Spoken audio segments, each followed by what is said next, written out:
Tonight on CFTK-TV News, an inquest into the 2023 deaths of a Prince Rupert family is postponed, an old residential school is demolished, and Dawson Creek signs on to host the Koi Cup Finals. Northwest BC's only television news team. We are CFTK-TV News. Hello, and thanks for joining us on this Tuesday, October 14th, 2025. I'm Jaylene Matthews. An inquest into the 2023 deaths of a man, a woman, and their 2 children in northern BC has been postponed again, according to the coroner's service. 4 members of a family were found dead in a home in Prince Rupert in June of 2023, according to a statement from the RCMP at the time, which did not identify the deceased or provide any information about the investigation, other than that there were no outstanding suspects in the homicide case. In the days after the shocking discovery, friends identified the family. A coroner's inquest into the circumstances of the deaths of Janet Nguyen, Christopher Duong, and their sons, 4-year-old Alexander and 2-year-old Harlan, was set to begin last week. It was postponed due to a strike by the BC General Employees Union and the Professional Employees Association, and tentatively rescheduled for October 14th. It has now been rescheduled for February of 2026.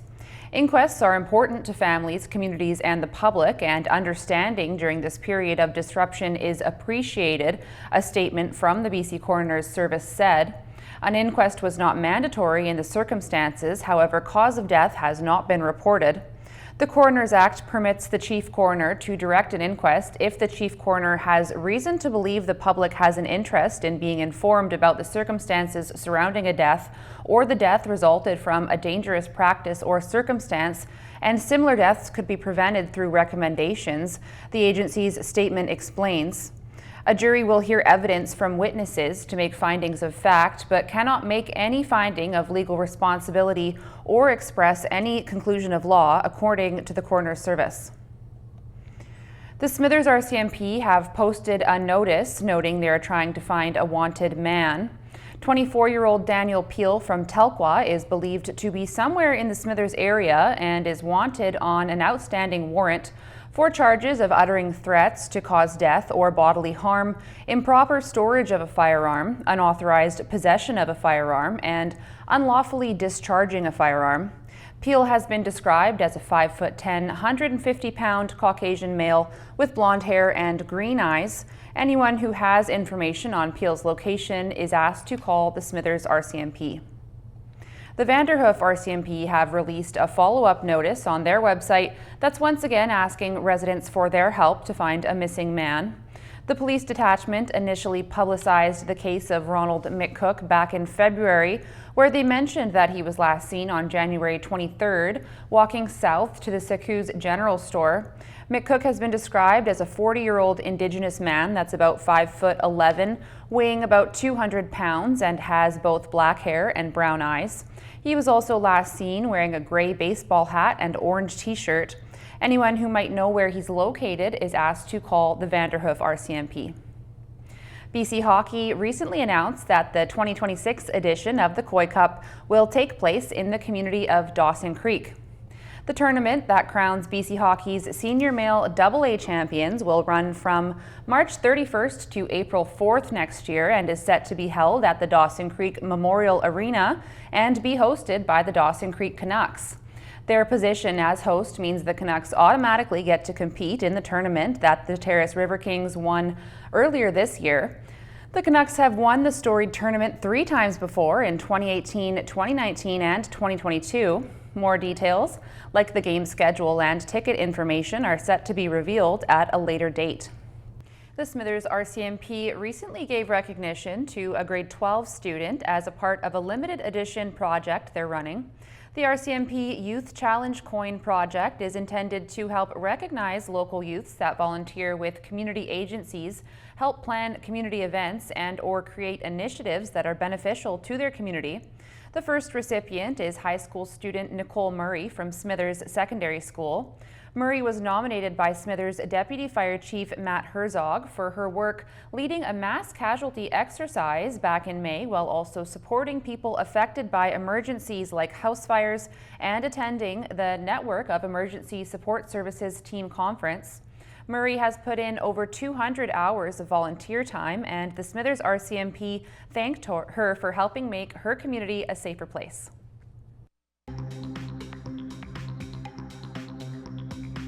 Coming up next, the demolition of a long-standing residential school.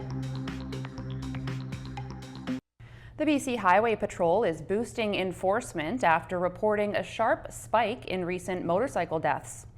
Police say 27 people have died so far this year in motorcycle crashes across the province, with 16 happening in July and August alone.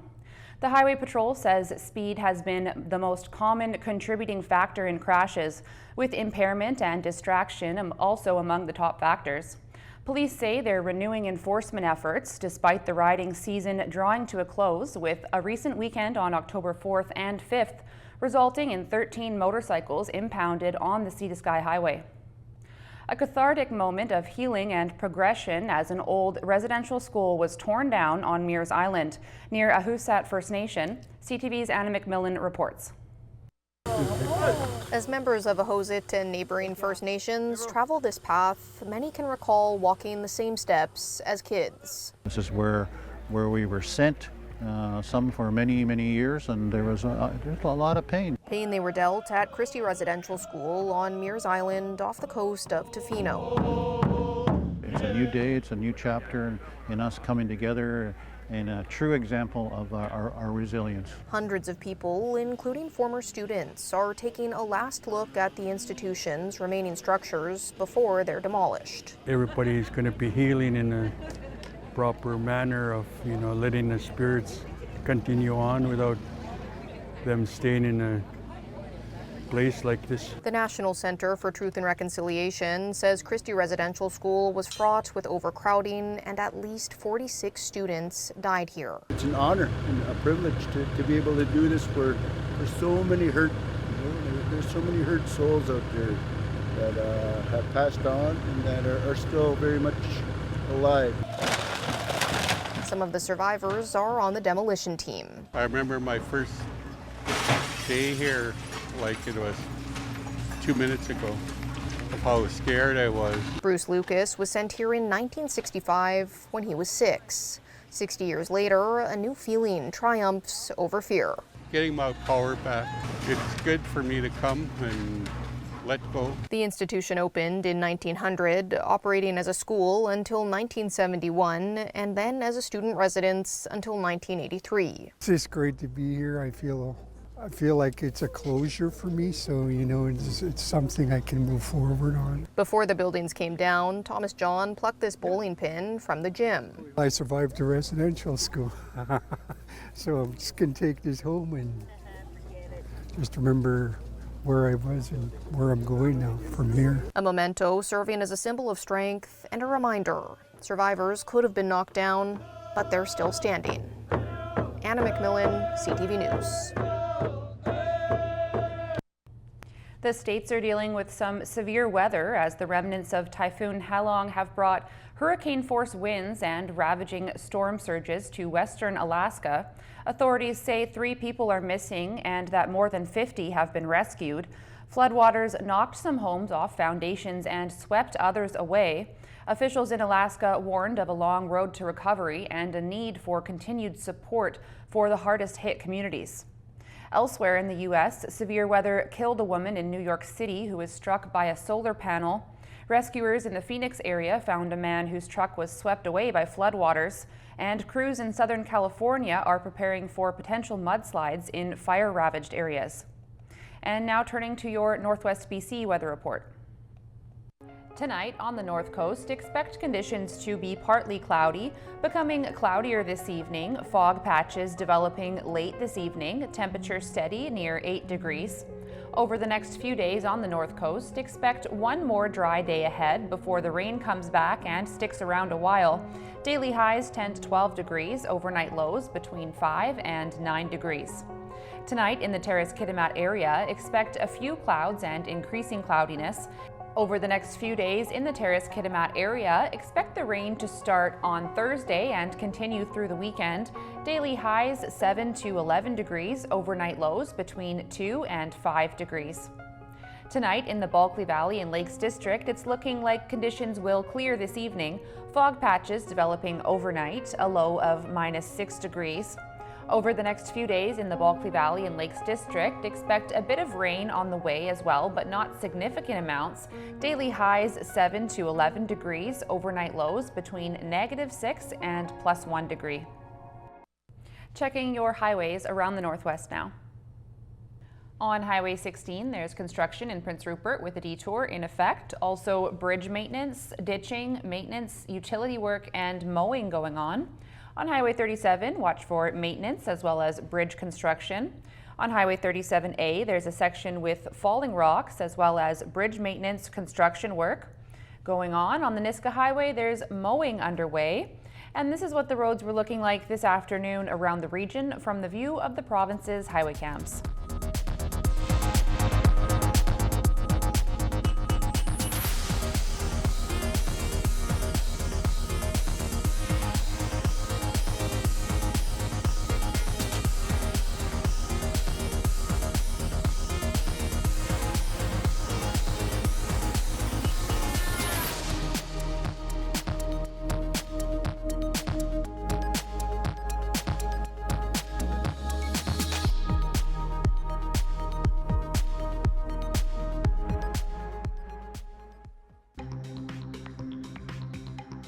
Still to come, how one municipality thought outside the box to attract doctors. The healthcare crisis in BC has resulted in one municipality taking matters into their own hands, and the results have proved worthwhile. CTV's Andrew Johnson reports. Then I can get a blood work requisition as well, just to check on things like your cholesterol. Catching the warning signs of chronic disease early is just one of the benefits of regular visits to your family doctor, if your community has one. There are people here who haven't seen a physician for, 8 to 10 years. They've had no preventative care. That's because in the struggle to recruit physicians, the Victoria, BC suburb of Colwood had hit rock bottom. 0. And that's exactly the number of doctors, family doctors that we had here in the city of Colwood. I said, so for a population of just over 23,000 people, no family doctors? That's ridiculous. Healthcare is a provincial responsibility, so the mayor got busy thinking outside the box. I said, so I'm taking this all the way. I don't care. We'll find out the legalities and what we can and can't do. And they came up with a first-of-its-kind model in Canada the mayor says is revenue neutral to make doctors municipal employees and bill the province for patient care. Doctors are then paid a fixed salary of about $280,000, benefits, a pension, and paid vacation. And they don't have to run a practice. The city takes care of clinic space and administration, so doctors can doctor. And at the end of the day, I get to come to work, practice medicine, and at the end of the day, I get to go home to my family, and I don't have to worry about balancing the books. The model lured Dr. Cassandra Stiller-Moldovan from London, Ontario, where she practiced sports medicine. A second doctor is moving to the clinic next month from Colorado, a third in January. For Dr. Stiller's new patients, some who spent years on the waiting list, it's been amazing. Yeah, I was really, really grateful. Colwood is the first to give this model a shot, but likely won't be the last. The mayor's calendar is filling up, fielding requests from curious colleagues right across the country, all desperate to attract doctors. There's so much interest. At this week alone, I've had already four municipalities come see me. Great to see you again. The goal, more interactions like this for the millions of Canadians who don't have access to a family doctor. Andrew Johnson, CTV News, Colwood, BC. Oyster fishers on PEI say their livelihoods are on the line as 2 diseases devastate catches. Buyers, too, say they're weathering huge financial losses, warning the industry could collapse without help. CTV's Maria Saru reports. Oyster fisher Robert Bernard scans the losses. 95% of his oysters are dead, wiped out by two diseases, MSX and dermo, which don't hurt humans, but kill or stunt the shellfish. Bernard says he's on the brink of going bankrupt and others are drowning too. Beyond stress, you don't eat, you don't sleep. Your body is destroyed mentally. And it's a very scary time for a lot of people that I talk to. He made around $8,000 all year. And this is all I did. I put my heart and soul in this. Not enough to live on. It's like a wildfire. All the other rivers, they know it's coming and it's coming fast. The risk is so high, oyster buyers are pulling back too. Thomas Burley sifts through his racks, throwing dead oyster after dead oyster into the water. This industry has been self-sustaining for hundreds of years, and it's on the verge of collapse, basically, if we don't do something. Up to 30% of what his company purchases is lost before making it to market. That's hundreds of thousands of dollars in financial losses. So this fall, instead of supporting 100 fishers, he's down to 20. There's pain out there, and the spin-off effect is going to hurt every aspect of our rural communities. Industry leaders are calling for immediate financial relief. PEI's Department of Fisheries says $2.7 million has been approved, mostly for research, testing, and surveillance. It's promising financial support programs in the future, but it's unclear when that help will land. So fishers here and beyond still wait, worried. Maria Saru, CTV News East Bideford, Prince Edward Island. Turning to the markets now, Canada's main stock index finished more than 500 points higher, helped by strong gains in the basic materials sector, while U.S. stock markets posted mixed results. The Canadian dollar fell 0.2 cents. The price of gold was up 30.40. Oil dropped 79 cents. Natural gas fell by 8 cents. Aluminum dropped $35. In Toronto, the TSX gained 502 points. The Venture Index rose by 37 points. In New York, the Dow Jones was up 182 points, and the Nasdaq fell by 166 points.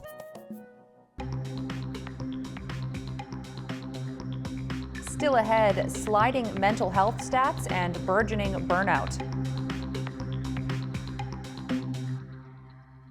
A new medical school, said to be Western Canada's first in decades, is set to open in Surrey next summer.